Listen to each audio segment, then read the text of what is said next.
السلام علیکم ورحمۃ اللہ۔ امید ہے آپ سب خیریت سے ہوں گے۔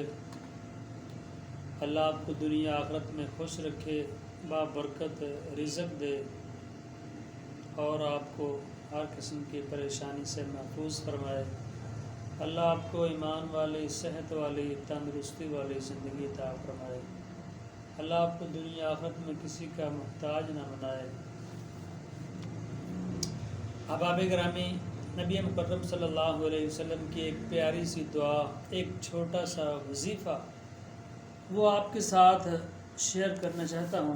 بڑی ہی قیمتی دعا ہے، بڑا ہی قیمتی وظیفہ ہے۔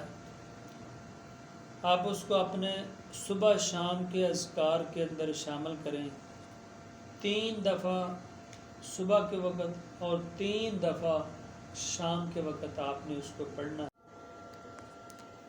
حضرت جویریہ رضی اللہ عنہ سے روایت ہے کہ ایک دن نبی صلی اللہ علیہ وسلم فجر کی نماز کے بعد صبح سویرے ان کے پاس سے نکلے تو وہ اپنی نماز کی جگہ پر تھیں۔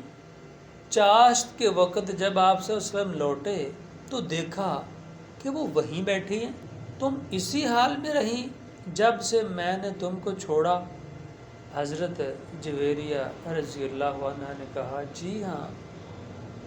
آپ صلی اللہ علیہ وسلم نے فرمایا، میں نے تمہارے بعد 4 کلمے 3 بار کہے ہیں، اگر وہ ان کلمات کے ساتھ تولے جائیں جو آج تم نے اب تک کہے ہیں تو وہی بھاری ہوں گے۔ بڑی ہی عالی شان دعا ہے، بڑا ہی پیارا سا وظیفہ ہے۔ آپ اس کو یاد کریں اور صبح شام کے اذکار کے اندر اس کو شامل کریں اور اہتمام کے ساتھ صبح شام ان کو پڑھیں۔ انشاءاللہ یہ نامہ اعمال کے اندر بڑے ہی وزنی ہوں گے۔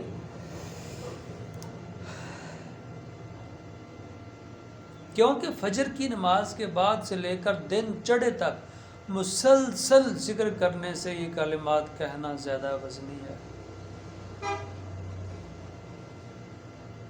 دیکھیں، حضرت جویریہ رضی اللہ تعالی عنہ صبح سے بیٹھی ہوئی ہیں، چاشت کا وقت ہو گیا ہے، اذکار کر رہی ہیں، لیکن آپ نے فرمایا میں نے 4 کلمات 3 دفعہ کہے ہیں، ان کا وزن تیرے تمام اذکار سے زیادہ ہے۔ تو ہمیں اس کا اہتمام کرنا چاہیے۔ یہ دعا سماعت فرما لیں۔ سبحان اللہ و بحمدہ عدد خلقہ ورضا نفسہ وزنۃ عرشہ ومداد کلماتہ۔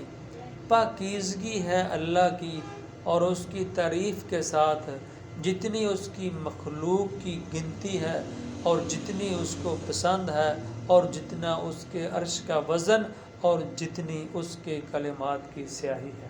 سبحان اللہ، بڑا ہی پیارا وظیفہ، بڑی ہی پیاری دعا ہے۔ اس کو اہتمام فرمائیں۔ اللہ آپ کو دنیا آخرت میں خوش رکھے اور بابرکت رزق دے۔ اللہ آپ کو دنیا آخرت میں کسی کا محتاج نہ کرے۔ جزاکم اللہ خیرہ۔